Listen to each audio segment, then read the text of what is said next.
Hey, welcome to the madness, King. Welcome to the madness.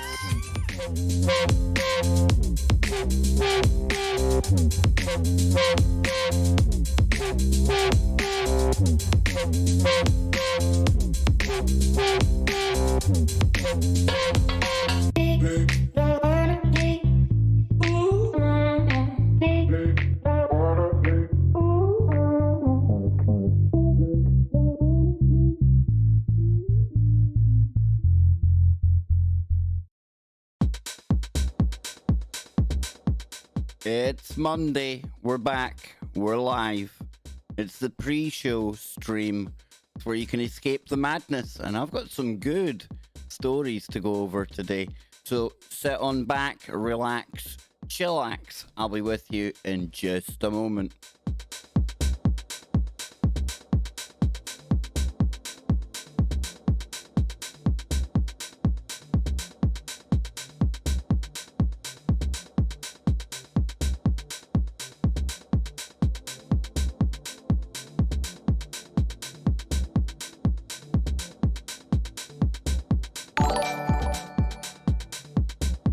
All rise, it is the King.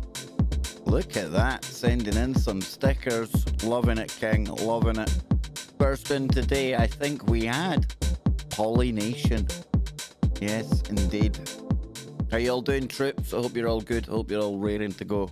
Another crazy week lies ahead in 2020, and I'm here to help you navigate through the woo. Yes, it's where you can come, get distracted. We're very open and honest about that. It's where you can get away from some of the madness IRL. Yes, in real life. So I've got stories today about a rogue planet that once was here and got away. I've got a story about Nessie again. More sonar strikes. We'll get into that. We've also got another cryptid. Yes, cryptid alert, and it's not far from Loch Ness. And we're going to be taking a look at one of the strangest hominid cryptids of all. Yes, the Florida man. It's been a while since we looked at the Florida man. He hasn't gone away. But with the craziness of 2020, Florida man's kind of gone global, right? So in the chat room today, and thank you very much, King. Thank you. We're aiming for 50 subscribers. We're up to 38 now. And if you look down the bottom, I'll make that bigger there. Look, there's our little member goal. I need to make it bigger so we can see it. Put it about there. Now, down below that, you'll see names. You've got Connie. You'll see other names going through there. Now, that's not the super chat. That's Streamlabs. And these people have donated through Streamlabs in the past. Thank you very much. You'll see my very annoying Streamlabs bot. It will post that link. And it's just another way for you to support the show. It's not essential, it's not necessary, but I can tell you that the member streams are definitely going up a notch. Yesterday, we had real good fun over there. We got into some real good news. And who knew? Who knew that even in the year 2020, we'd be discovering new organs? Yes, they've been discovering new organs in the human body. Don't believe me? Well, we were talking about that yesterday, and if you are a member, you'll get access to all the previous members-only streams. Go and check that out. So, in the chat room today, yes, we have Algo. 39 watching. Please hit that like. Yes, indeed, Algo. The numbers are going down. It's getting harder and harder to get out there. No, it's all good. It's all good in the hood, brother. But good to see you. There we go. There's another member coming in. Our good friend Kazi. Loving it, Kazi. Thank you very, very much. We've got the pollination ready, Medi, grow. I like that name. Beer 30. Who else we got in there? Gotta love it, right? Gotta love it. You see, the intention is, with those googly eyes that my Schrodinger's cat has got, I'm hoping it'll brainwash and MK Ultra more people into becoming members. That's the trick. We'll see if it works, okay? So we've got Beer 30. Rick Anderson, I seen you over on Kevin McCairn's stream earlier on today. Dr. McCairn will be back. He's doing a house call. You like that? Yep, he's doing his rounds of the Kev Baker show on Wednesday. Yeah, so please tune in for that one. And that'll be on the main Kev Baker show. Who else we got kicking about in here? The Wookiee. How you doing, brother? How you doing? Orange Head, aka Polyfraud. I like that. We've got Nessie in there. Yes, Nessie, looking good, my friend. How are you? We've also got Ronald Penton, Algorithm. Wade the Scrapper. Not seen you for a while, dude. Hope you're doing well. Jules. Adrian, good to see you, my friend. King Sweet for that one. Jules again. I'll scroll down to the bottom. There's probably more people now. Tessa. Yep, there we go. Warchild, I don't think I mentioned you. Like, so with that said, and we'll be coming back into the chat room anyway. Today on the Kev Baker show, the main one after this, I'll be joined by one of your favourites. Jimmy Jeans is going to be coming on to the show, and have I got some good stuff for me and Jimmy to look over today. Oh boy, oh boy, oh boy, does it fall in with some of the things I've spoken about in the past. I think I'm going to have a bit of a I told you so moment. No, I'm not. I'm not like that. Joseph Skynet. Joseph, how are you doing?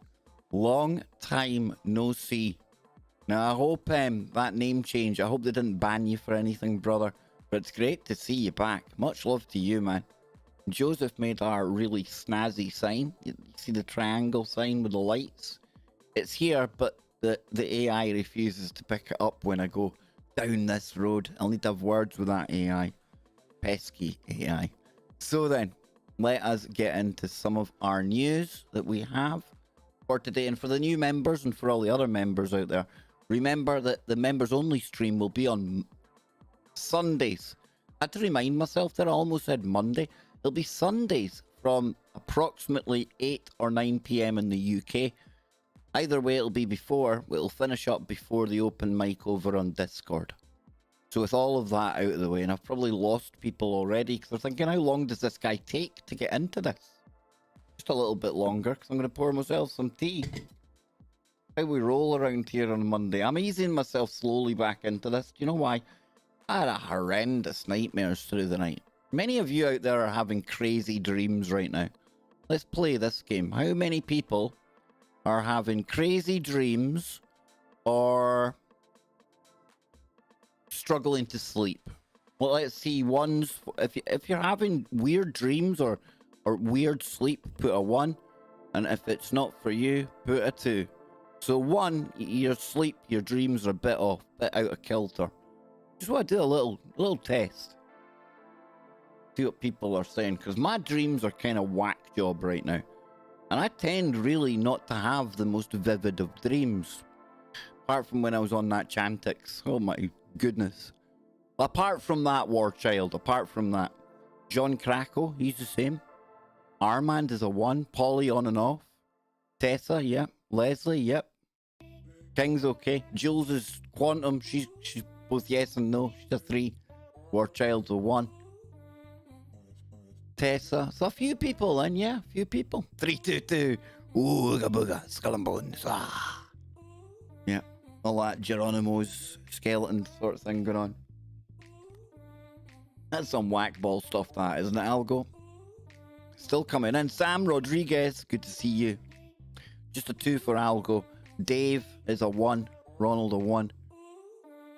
It's a mixed bag, but a few people have been. I don't know if it's like something astrological, the planets and things like that. I'm not really that well versed on all of that side of things, but it's just weird. Definitely notable over the past week or so. Yeah, we'll keep an eye on that one. Well, obviously no, it's a personal thing. Maybe it's just me. I don't know. It's a weird one, but I'm a weird one. So let's get into it, right? So first up, we're going to talk about some space news today. Now, this one here, this caught my attention. A lot of talk about extra planets extraplanetary bodies that may be out there, i.e. Nibiru, Planet 9, Planet 10, Planet X, whatever you want to call it, Wormwood, anything, whatever you want to call it. It's something that we've often visited on the show. And then if you look back in time as well, there's always been talk of maybe a missing planet, something that used to be here, but for whatever reason, it's not now. I think one of the ones that springs to mind is called Tiamat, I think. Well, now we've got astronomers telling us that it's confirmed. There was once a planet here, and it looked a little something just like that. This was an alleged ice world, and to bring you up to speed with what they're saying about this here, not my favourite publication in the world, but credit to them for writing this. We're not going to go over all of it. But our solar system used to have an extra planet that escaped, according to the new research. Yeah, good call, planet. I reckon there's probably upwards of about 5 billion people on planet Earth right now that would take a leaf out of your book here and do one right out of the solar system. Getting off the planet for me isn't enough anymore. If we go to Mars, it's far too close to here. This place could still have an influence on our Martian wonderland, right? I'm ready to just escape, set out into the vast beyond. Where we go, we go.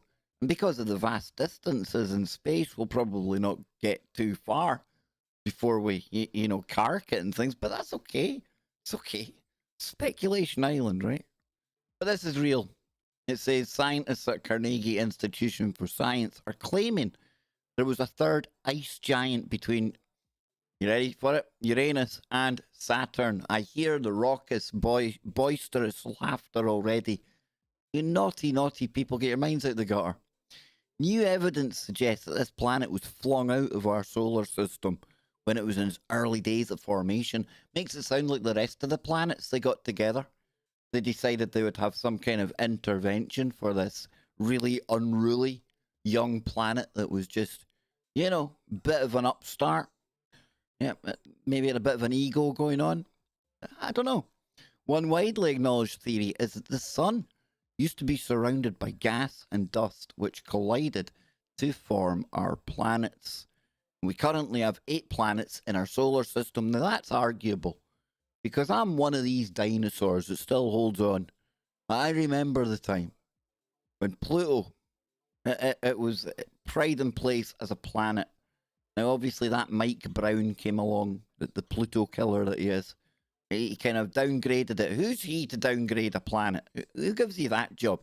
Who designates you the guy that you can bestow planetary status on something flying about in space? Tell me that. But that's for another show altogether, right? Maybe. But we're getting the idea here. So if we look at this here, I'll just read you a little bit more about this, folks. It says here, the theory goes that the sun was once surrounded. We got that. The more massive planets then kicked off a series of gravitational interactions, or may I offer a hypothesis of gravitational, yes, perhaps influence, but very much strongly influenced by electromagnetic interference, interactions, bada bing, bada boom, electric universe in the room. But that's my speculation. And I certainly am not qualified even to speculate on this stuff. Only on my own island. And I have one of those. The more massive planets then, yep, we got that. To get a clearer picture of what the arrangement looked like before these interactions, this was all done on 6,000 computer simulations. And it goes on to say that we know that there are thousands of planetary systems in our Milky Way galaxy alone. And that comes from a postdoctoral Carnegie Fellow, Matt Clement, lead author of a paper about the simulations published in the journal Icarus.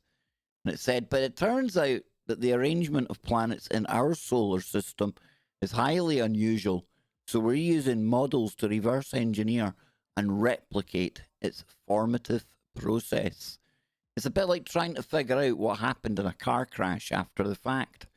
How fast were the cars going, in what directions, and so on.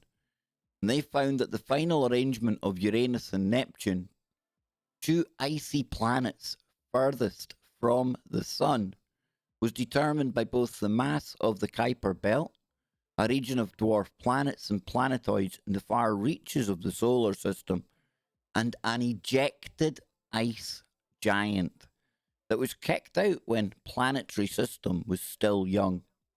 Now, that there, it's just the latest theory that they've come up with, and it'll only be relevant probably until the next theory comes along. I'm pretty sure that probably could have been another planet here at some point. Who knows what that early solar system looked like? Or perhaps if we are in a simulation, the solar system always looked this way, and when we look back in time, all we're really seeing is a mass of stored historical data. Ouch. Did I go full simulation on us there? I did. But it's not the only rogue planet that's been in the news this week. No. Let me bring up this one here. If we come over here, a rogue planet found floating through our galaxy. Now it says, astronomers have found a rogue planet floating through our galaxy, untethered to any sun. Now I can hear all of you thinking already, well, Kev, is this our planet? Is this the one that we threw out? Is this our rowdy little neighbour? I don't know. I really don't know. It says the free floating world is slightly smaller than Earth, making it the smallest such planet ever to be found. But it could be one of many such rogue planets in the Milky Way, and scientists have suggested that they may even outnumber the stars in our galaxy. This is really changing the space landscape, so to speak, when we're starting to throw out that there could be more like rogue planets kicking about in our own galaxy, Milky Way, than there are actual stars. You looked up at that night sky. I'm just saying. So that's a little bit of space news, and it comes on top of the fact that we were talking perhaps on the members stream about the Space Force. They've now gone orbital. Yes, they've now got an aircraft, an experimental spacecraft. We've talked about it before. It's the X-37B. And this is all part of this acceleration of science and tech, AI, computing type news. And that's all part of us going into this brave new world that we're heading into. And I mentioned the simulation a couple of minutes ago, right? Mentioned the simulation. What if we are in a simulation? So let's just go with it for a moment, right? When we play games like Age of Empires, things like this, you start off very, very small, with a small civilization, developing, agriculture and tools and blah, blah, blah, and you eventually expand. You start to build houses and towns and cities come together and civilization in your simulated game, it grows.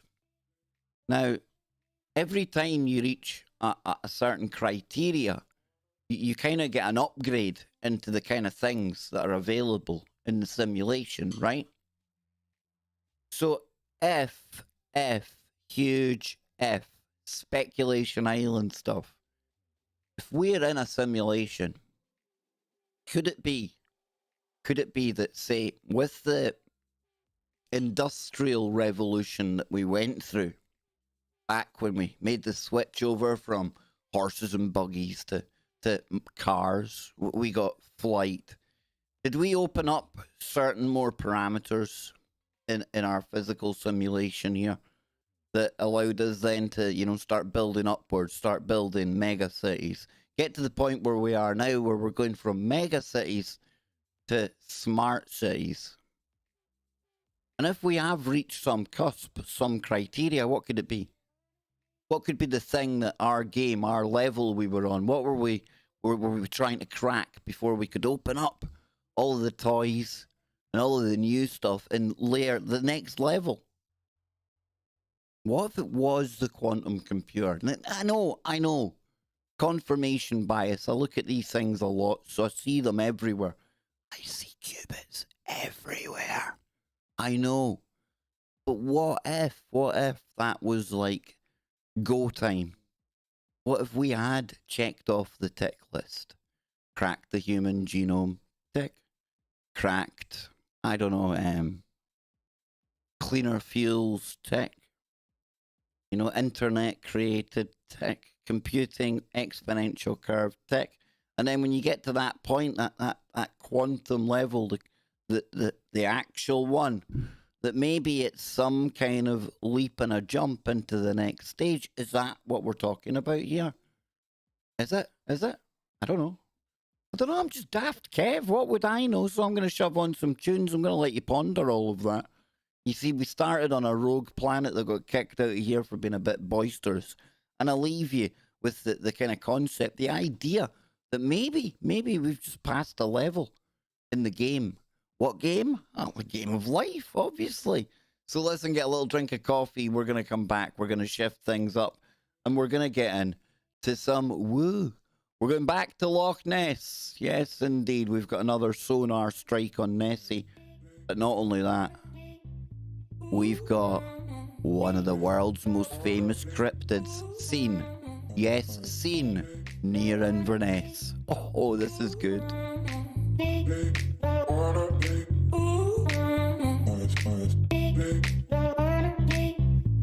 Said Virtue's in the house. Yes, indeedy. Said's just here for the drama. I'm only joking, Said. I'm only joking.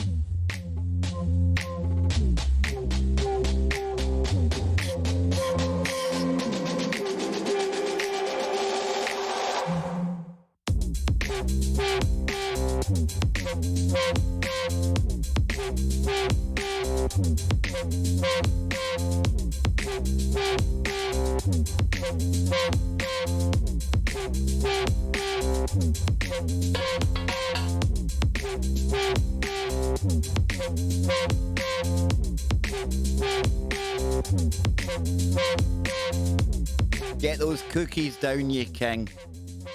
You've already eaten them. You've already eaten them. I don't know, Sid. I don't know. I just thought it would sound cool. I know. You don't get drama here, dude. Yeah, I know that.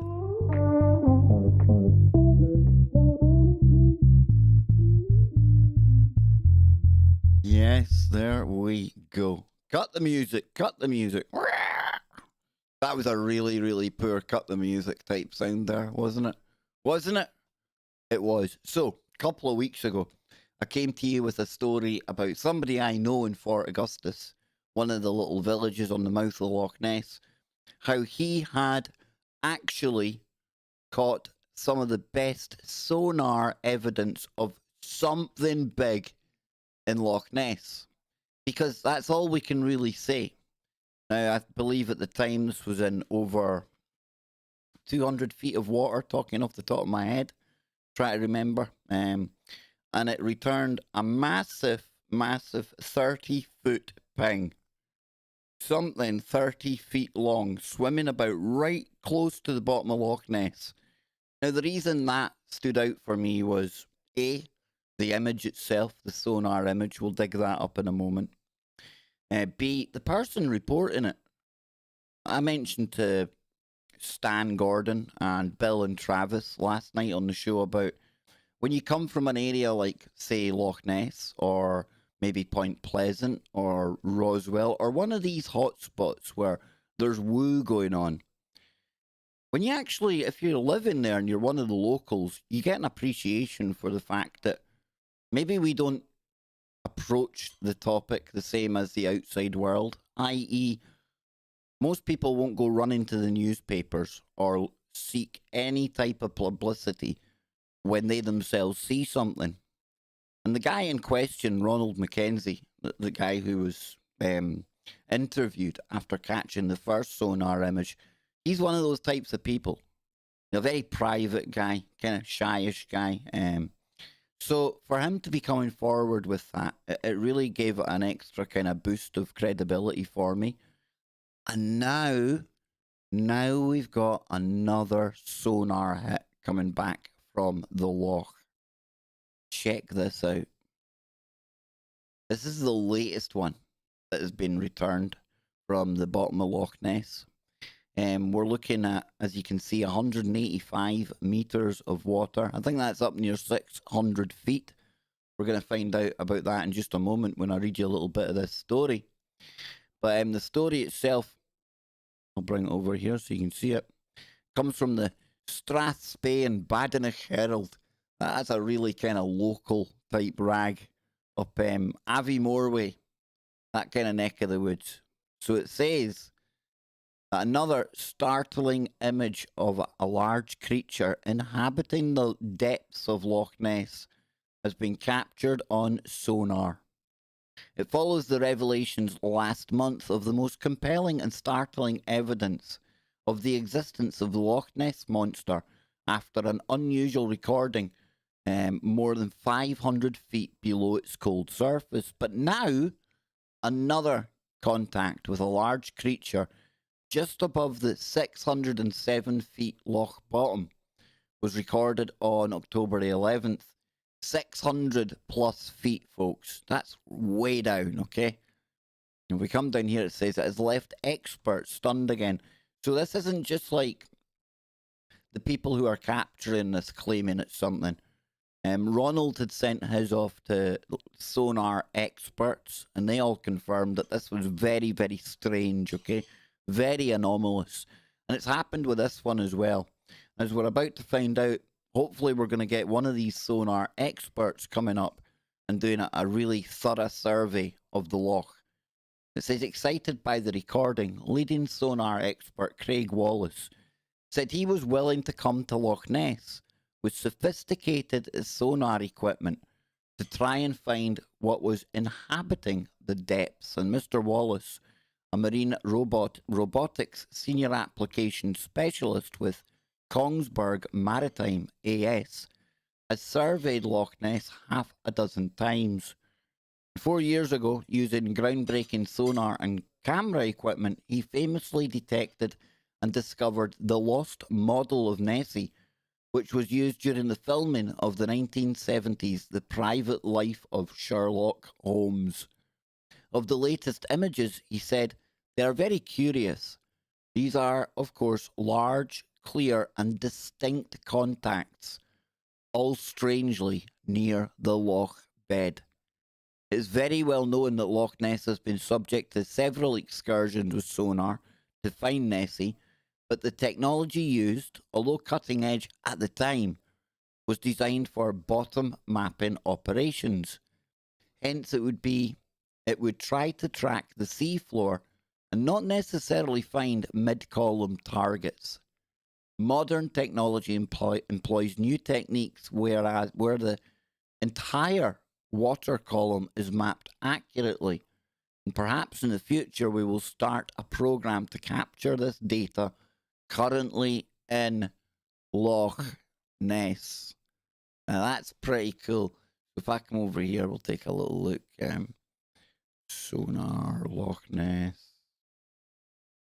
images. Okay, so where's the... This was the one... I'll take this off here, hang on. I'll blow it up. This was the one that we talked about before with Ronald Mackenzie. There it is there. You can see that. I mean, it looks pretty insignificant, right? But that's actually massive. Massive. And now you add it to this one here. Is that the same, similar size? Could it be something similar? I think we need to have more investigations, and I think with the advancements in technology, we've just been upgraded in the simulation, remember? In my mind. And it's not even in my mind, it was an idea, okay? I'm throwing it out there, do with it what you will. But I find that quite interesting. As somebody that comes from up that way, yeah, that's piqued my interest, for sure. So, what if I was to tell you, though? What if I was to tell you, get a load of this? But it's not the only cryptid that's up near Inverness. What? What? Excuse me, it's ma'am. No Mothman or ma'am. No, I don't have one of them to offer you. But what if, just what if we've had a Bigfoot, yeah, a Bigfoot seen near Inverness? I'm telling you, it's happening, folks. The world is officially gone mad. When Bigfoot moves to Loch Ness, you know time is near. Yep. The four horsemen, they're on their way. I'm telling you. So let's take a look at it, right? Maybe it is, maybe it isn't. Bigfoot researcher probing case of a 7-foot figure chucking salmon at a dog walker. What? It was throwing fish at people? Now, this is a story with a difference. Come on. So we come down here. It says, a man who claims a salmon was launched at his back in the woods says the large, dark shape he saw earlier could have been the thrower. So, wait a minute. We're talking about just taking a little walk through the woods. And to show you what woods we're talking about here, I've got you covered, all right? I've got you covered. If you come over here, you'll see exactly what I'm talking about. And I know I need to bring the websites back. I know. There we go. So where is this? Well, this here forest is just outside of Inverness, okay? And that might mean, this little zoomed in bit of the map might mean nothing to people. But if I start to slowly zoom out, you start to see, here's Inverness. Now you've got Clava Cairns probably about here. You've got this up here. All along here, all along this coastline is Pictish territory. It's where the Picts were operating. It's also where the Vikings came in up along this way as well at one point, okay? So we're looking at a place that's already like fairy tale type land. But then you zoom out one more and you'll see just how close to Loch Ness we're talking here. There's Fort Augustus, where I came from. Drumnadrochit. So funny hearing tourists trying to pronounce that when they ask how you get to Drumnadogshit. No, Drumnadrochit. Yep, there you go. So there we have that there. Let's come back and see. And imagine it. Just put yourself in this guy's shoes for a moment, or maybe his hiking boots. You're taking a little walk through the forest, just a little bimble. You know, as you do, you've probably taken that walk many times before. And then all of a sudden, out of nowhere, you just feel this giant, wet, slippery, slimy thud on the back of your neck, onto your jacket, and you look round, and there's a salmon lying at your feet. Well, already you're thrown right into the uncanny valley, right? I would imagine, anyway. I mean, I don't know. It's already starting pretty dang weird here. I'll blow up one more so you can see it. Now, last month, a dog walker's bizarre experience in the notoriously spooky Culbin Forest in Moray, Scotland, was reported to British Bigfoot researcher Deborah Hatswell. So Deborah Hatswell is the Bigfoot guy, or Bigfoot chick in the UK, from what we're learning here. I'm the monster man, right? Only joking, I'm not. Deborah explained in her blog that the area has a history of myth, witchcraft, and more recently, ghostly pilots of downed planes during the Second World War. What is this place? Is this like some kind of interdimensional rift in the time-space continuum? How have I never heard of this forest before? That's strange in itself, right? A relative of a man who claims to have been the target practice for something in the woods says it was just the latest in a series of unexplained events. The family member said he saw a very dark shape, which stopped when it saw him, and it turned back into the forest.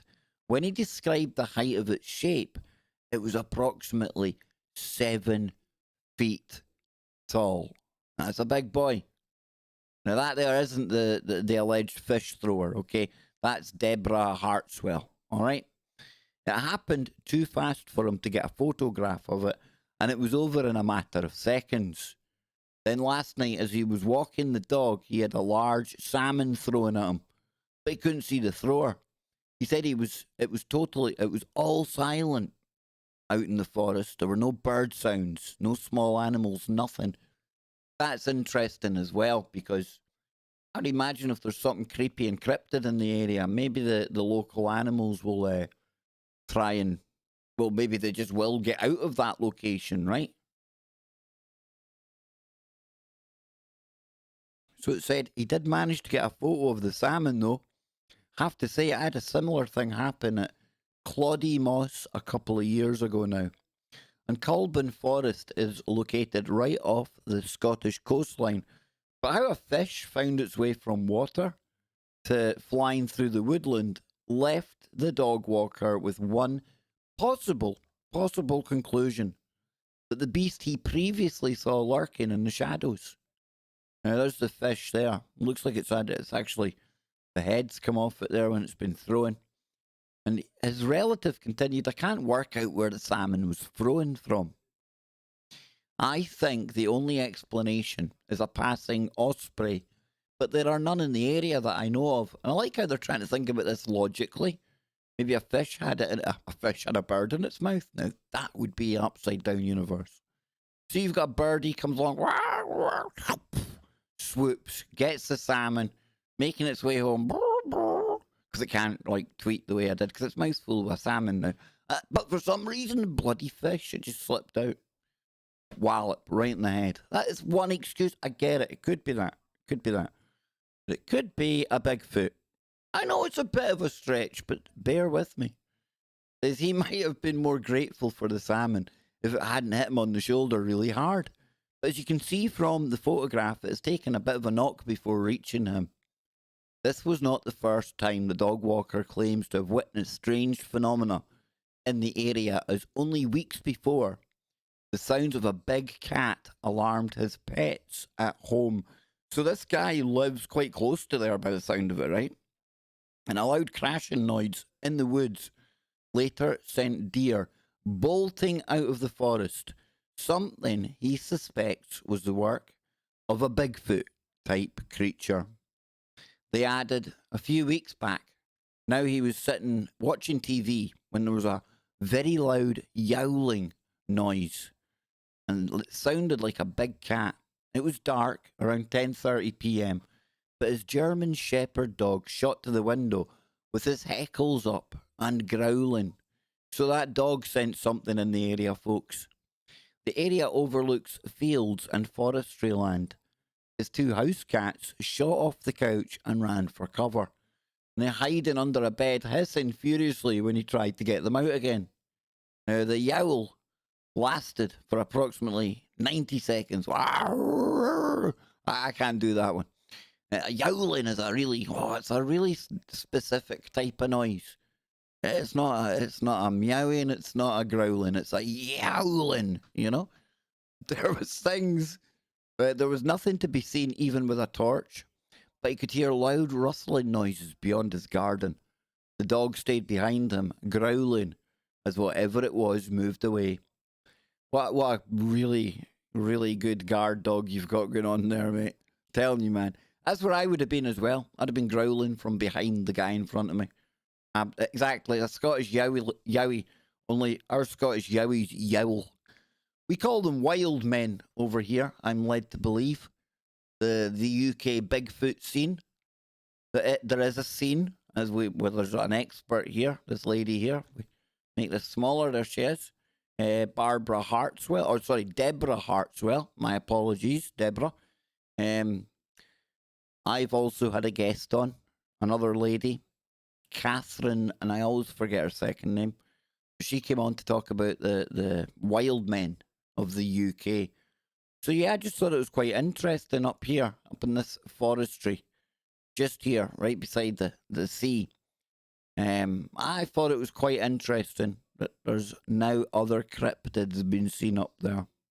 Yes, indeedy.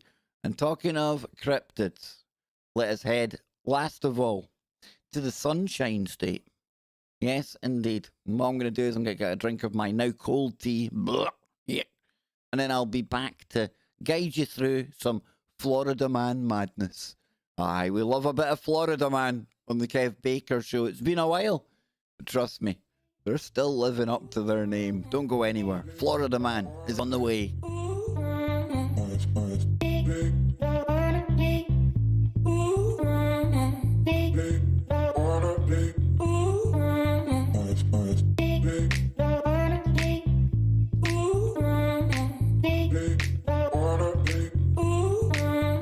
We need one more member to unlock an emoji.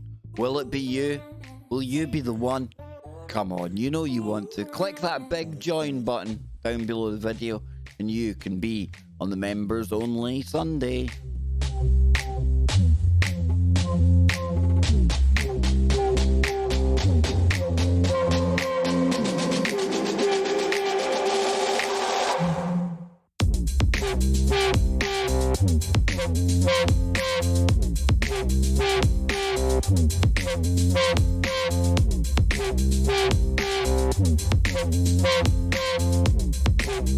There he is, entering the green room. It's Into the Microcosm with Jimmy Jeans and the Strike Zone. Yes, it is. I like it. Jimmy Jeans and the Strike Zone. It sounds like you've got your own band, man. Coming to you live from planet Earth, it's Jimmy Jeans and the Strike Zone.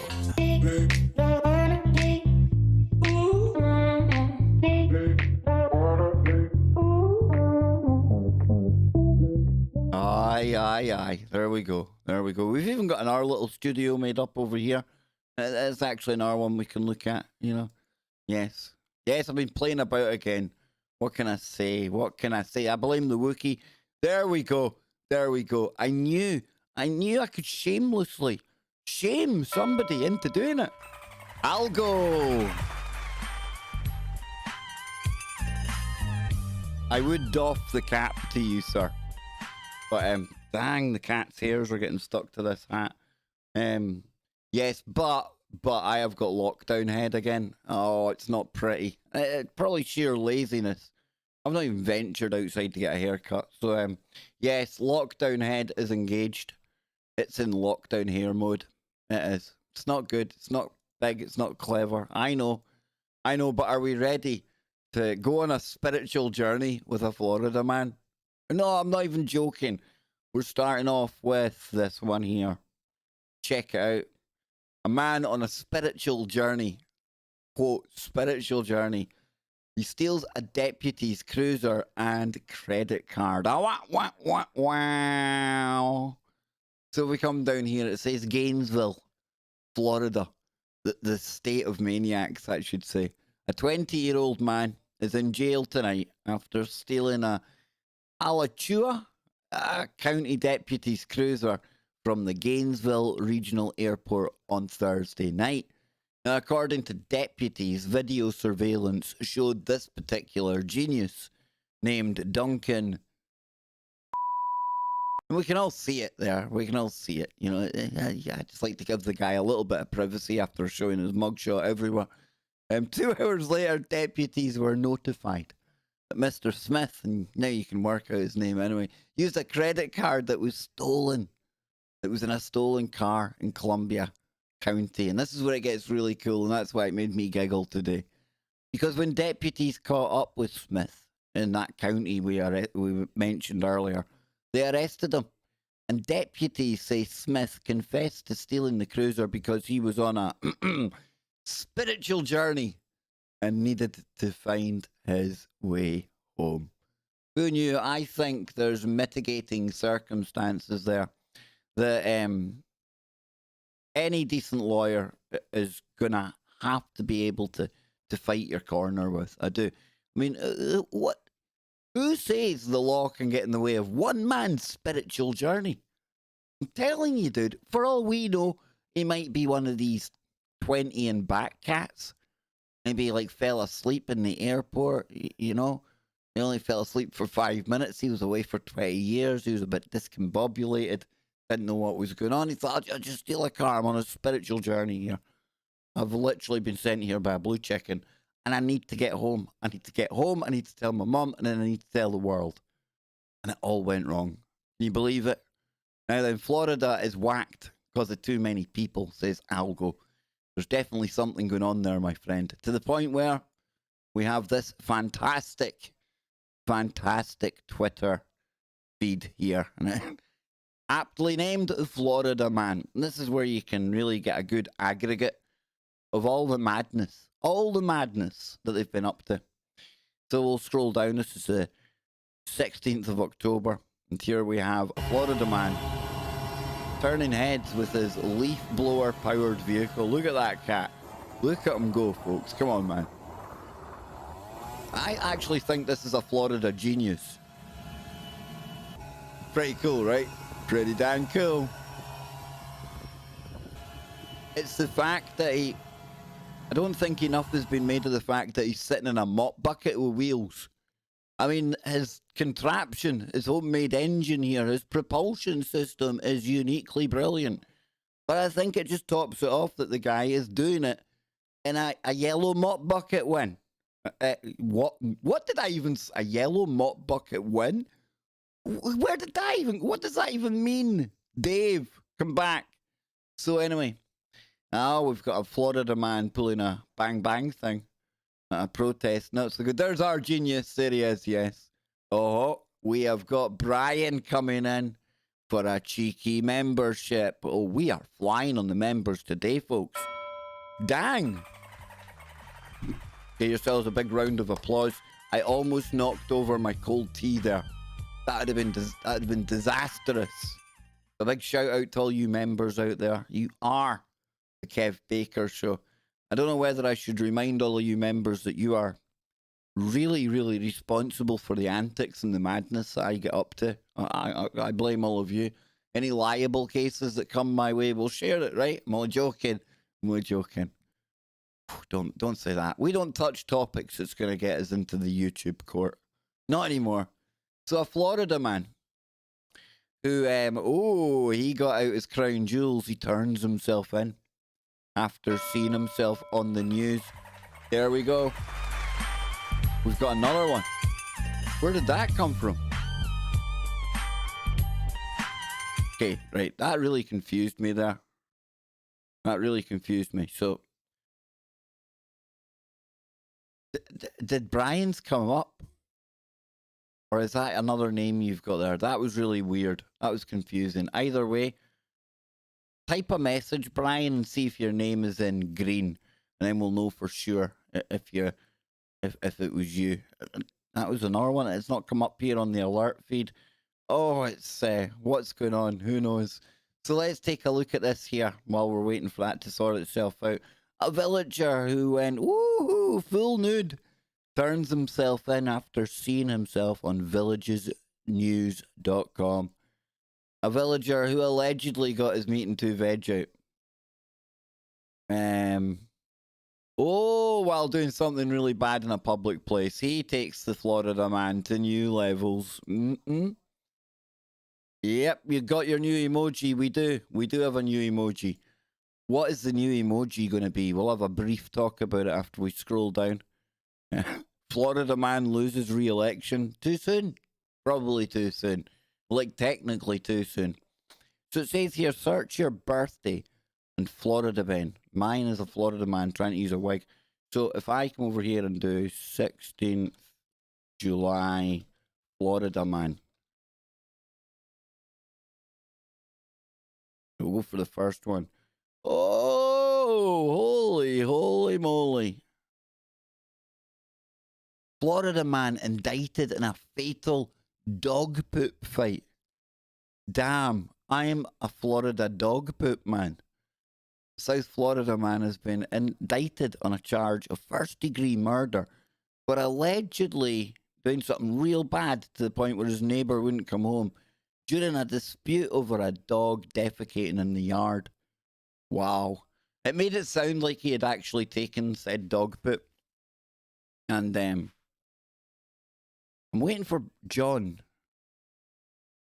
Was it John's name that came up as a member and now it's not in green? Am I going mad? I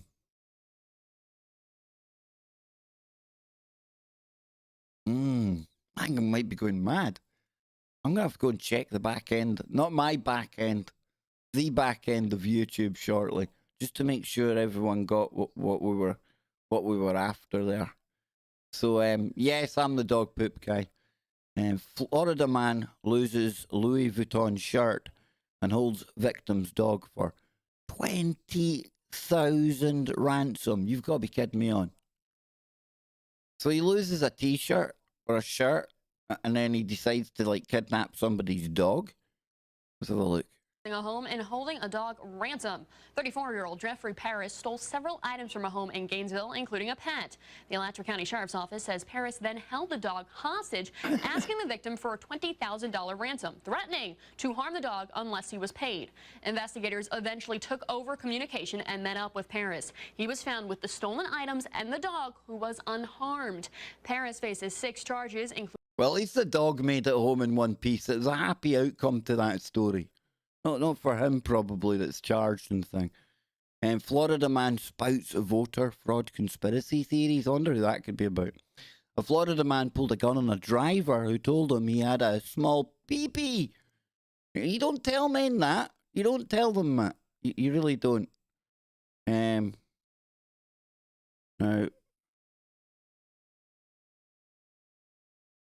why was Tessa hidden on...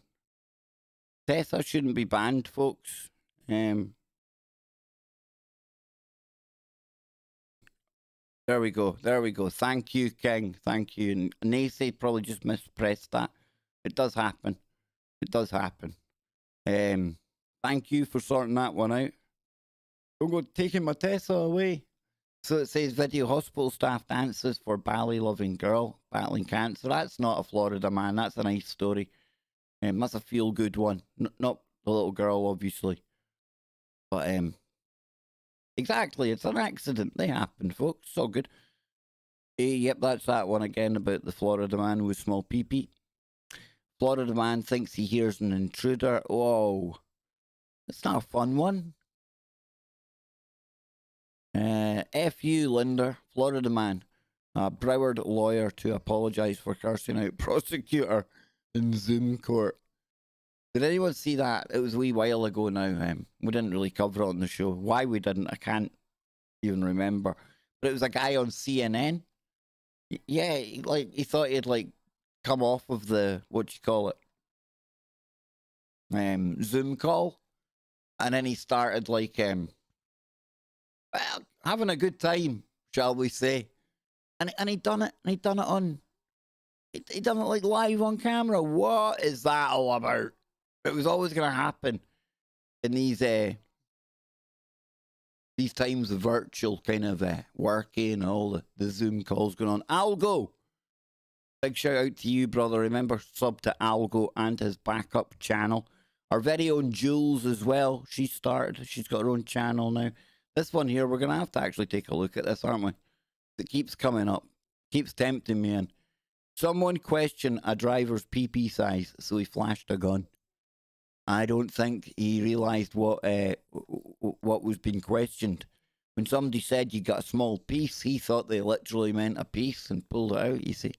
Florida man was jailed on Halloween night after police said he threatened a man with a handgun while in his Jeep on Duval Street. The reason for the gun flash? Someone questioned the size of the driver's PP when he revved the Jeep's engine, according to the police report. You must have a small the driver was told. Dustin Allen Coons, 21, who is listed in the police report as a student living on Ramrod Key, was arrested on felony charges of aggravated assault with a deadly weapon. Only it wasn't the weapon he wishes was deadly. Boom, boom. Carrying a concealed weapon and dealing in a small PP. He was also arrested on a misdemeanor charge of never being able to please anyone with something that size. Dang, dude, put it away. So Florida mum, whoa, he set his room on fire. Neighbours didn't even know he lived there. This is the kind of thing that goes down in Florida every day. It's a cray-cray place. You truly don't know who your neighbours are. One neighbour said, that's usually the go-to line when you find out your neighbour's been like a serial killer for the past 30 years or something like that. And when fire crews were called to a Pasco County home several weeks ago, neighbours were surprised to learn that an 8-year-old boy had set fire to his bedroom. Do you ever get that sinking feeling in your stomach where you've just read a headline and you've cracked a joke about it and then it's going to take a horribly dark turn? I think I get that feeling right about now. In fact, Some neighbours didn't even know they had a little boy that lived at the house. They'd only seen the couple's 5 daughters. Pasco County Sheriff's deputy said the boy's parents kept him locked in a bedroom for as long as 12 hours a night, with no access to a bathroom or electricity. Now, they found the room smeared with feces and urine when they arrived on the scene, and the parents were arrested on aggravated child abuse charges, and so they should have been. So they should have been. You see, that was one of those stories where I ended up feeling bad about laughing. Dang, I need to be a bit more careful with that one. I've seen this one earlier on. This is safe. This is safe. Oh, well, our European visitors are important to us. However, we refuse to show you the news from this part of the world. We're not that important to you then. Don't lie to me, Channel 8 News. I see you. I see what you're doing to me here. Bloody Channel 8 News. This is a weird one. His daughter saved a can of election spam for 3 years, and they're eating it tonight. Yep. Now, when I read this earlier on, I thought this was actually from a place called Pubix in Tampa, and to which I thought, why didn't I know there was... When I was in Tampa, why didn't I go and visit that place? It's the weird things that go through Dave's head. So it says, in 2017, John Gadolet, or Gallaudet, was shopping at the Cross Creek Commons Publix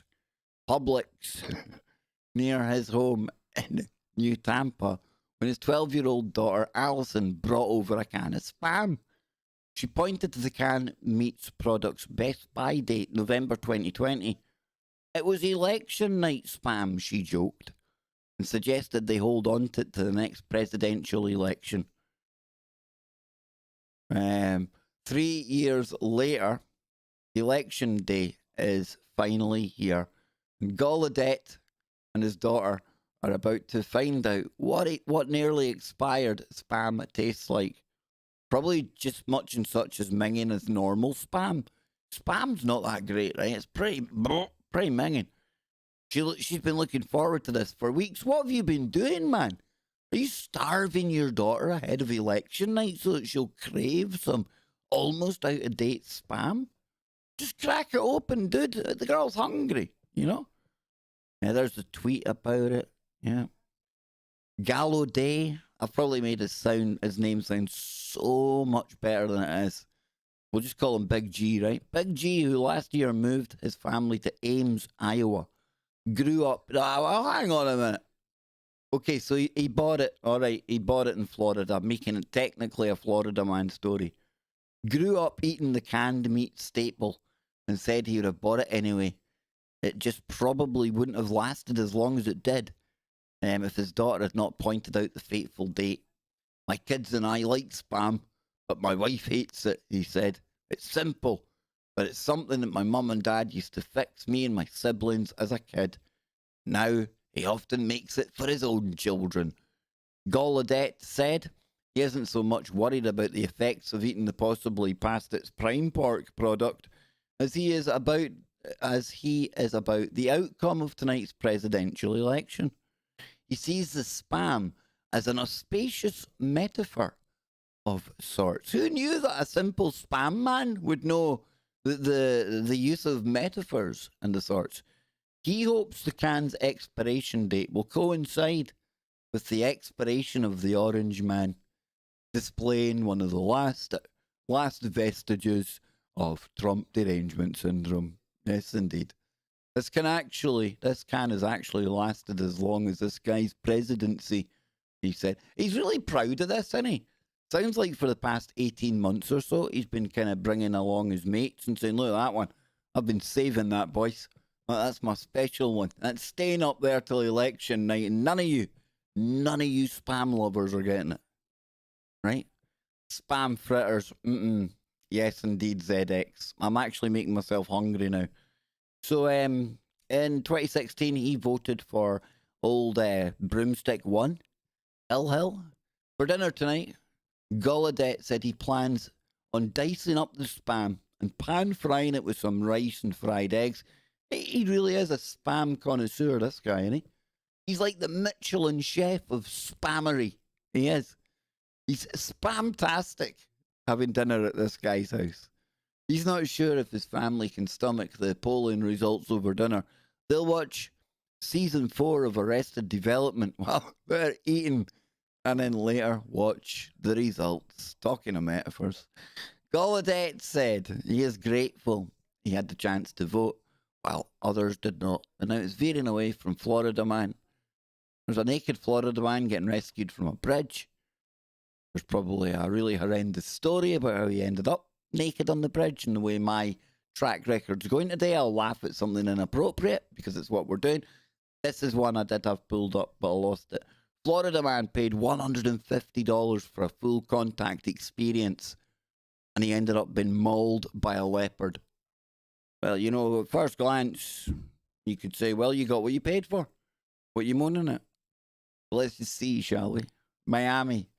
In a case of what you get what you pay for, a Florida man paid $150 for a full contact experience with a black leopard, and he ended up being mauled.